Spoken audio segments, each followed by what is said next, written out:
Chapter 7. And Dark Deeds. Gaheris' mind raced. Try as he might, he couldn't figure a way out of this. Fortunately, the night masks, he now saw another behind the one that had him pinned to the wall, this one holding a loaded crossbow, didn't seem to be in any hurry to dispatch him.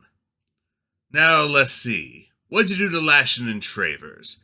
Dagger all the way into the back for Lashin, I knows that. Now what else? Left kidney for Travers? He kept the dirk in his left hand over Gaheris' throat while shifting his right hand. He reversed his grip and jammed the pommel of the weapon into Gaheris' left kidney.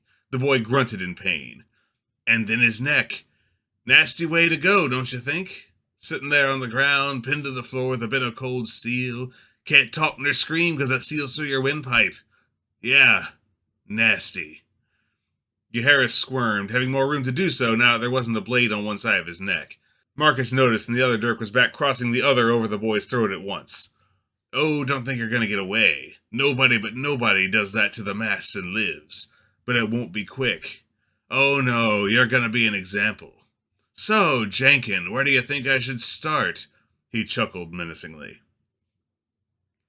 Jenkin cracked a smile and was just about to answer when a dark shape rose up behind him. A belaying pin came down the back of the crossbow sniper's head and he went down.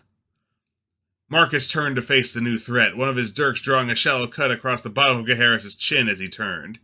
He twirled his weapons in his fingers as Reeves stepped over Jenkin's slumped form.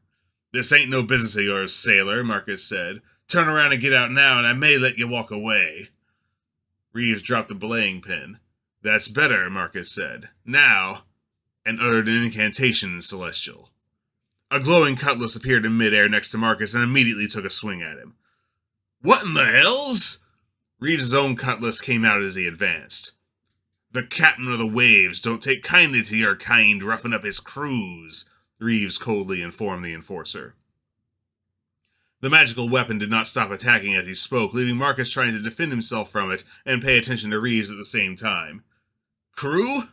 Marcus laughed as he asked the question, ducking under a swipe of the spectral cutlass. He ain't nobody's crew, this kid is nothing but a... Ah! The spell-crafted blade had finally found its mark, gouging an ugly but shallow slash across the enforcer's left side. Reeves lunged at the same moment. Marcus barely turned aside the blow with his left-hand blade and stabbed out with his right. Gaheris, meanwhile, took full advantage of his attacker's distraction, edging toward his own weapon, lying forgotten on the ground.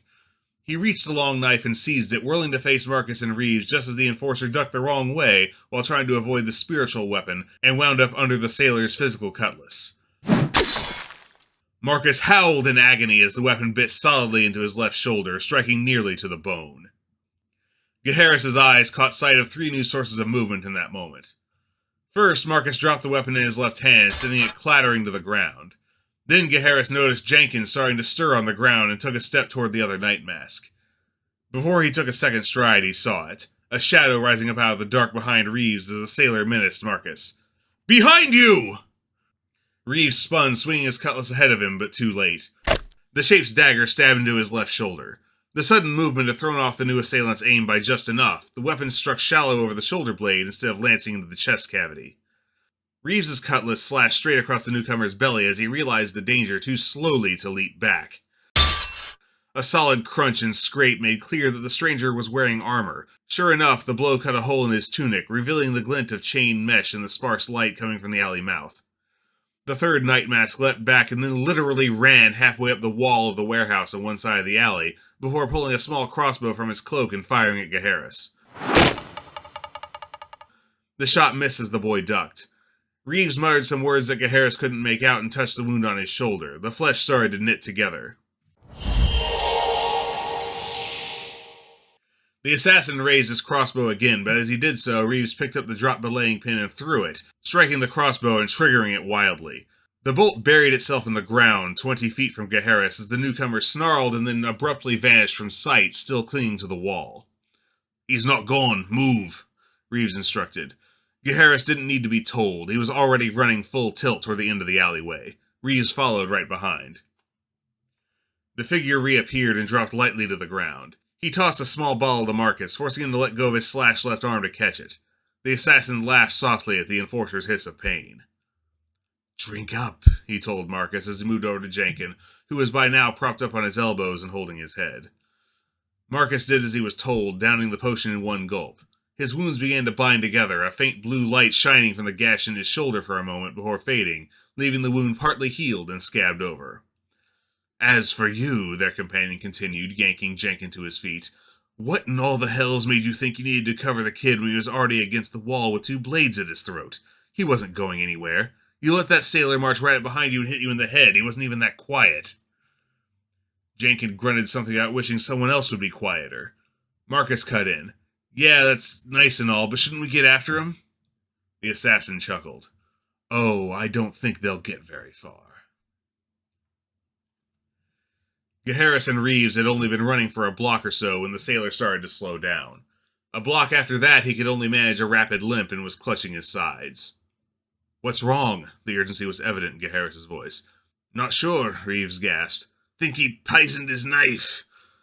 Come on, urged Gaheris as he grasped the sailor's arm. They were near one of the dockside taverns, and he hoped to find some of Reeves' shipmates there. Go on. If you stay with me, they'll kill ye. And you'll just die out here if we don't find help. It isn't far. He started to pull Reeves along. Then, without warning, a crossbow bolt flew down the street and lodged in Reeves' back on the right side, where his body had come between Gaheris and the shot, when the boy draped the sailor's right arm over his shoulder to better help him along. Gaheris let go of Reeves as the sailor went limp, realizing to his horror what had just happened. Go! Reeves gasped out hoarsely. The corners of his mouth were starting to froth pink. He went. Gaheris looked back behind him as he ran around a corner to see Reeves ripping the jagged bolt out of his back as the night mass advanced toward him. He heard the clang of steel as he ran on into the night, tears mixing with the blood from the cut on his face.